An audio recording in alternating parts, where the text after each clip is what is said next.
Football তারকা মেহতাব হোসেন এশার শুনানিতে হাজির, মায়ের নামে সমস্যার সমাধানে।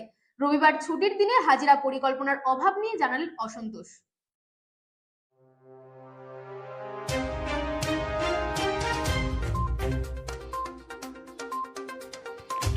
মল্লিকপুর গার্লস হাই স্কুলে এলেন ফুটবল তারকা মেহতাব হোসেন। মায়ের নামের সমস্যার জন্য তাকে হেয়ারিংয়ে ডাকা হয়। মেহতাব হোসেন তিনি আসেন রবিবার দুপুর 12:30 নাগাদ। এসে তিনি তার নথিপত্র জমা করেন এবং তিনি জানিয়েছেন আবার যদি তাকে ডাকে আবার তিনি আসবেন। Bureau report, রাতদিন news network.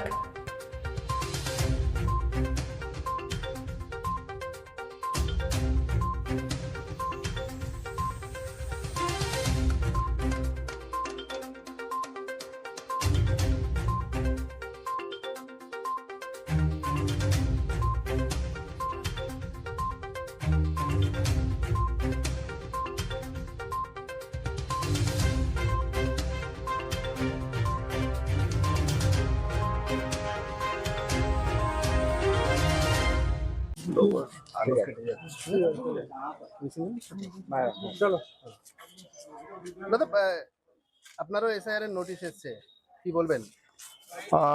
দেখুন, সবার আসছে, আমার কেন নেতাজি ফ্যামিলি থেকে এসছি এটা মানে কি বলবো, এখনো আমাদের যদি ভারতীয় প্রমাণ করতে হয়, কোর্স করতে হবে, যখনই ডাকবে তখনই আসবো।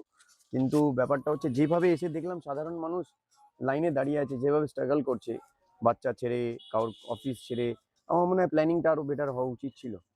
যদি 1 বছর আগে এটা করলে আমার বেটার হতো, বা ভোটের পরে যদি করা যেত, তাহলে মানুষ এরম সাফার করতো না।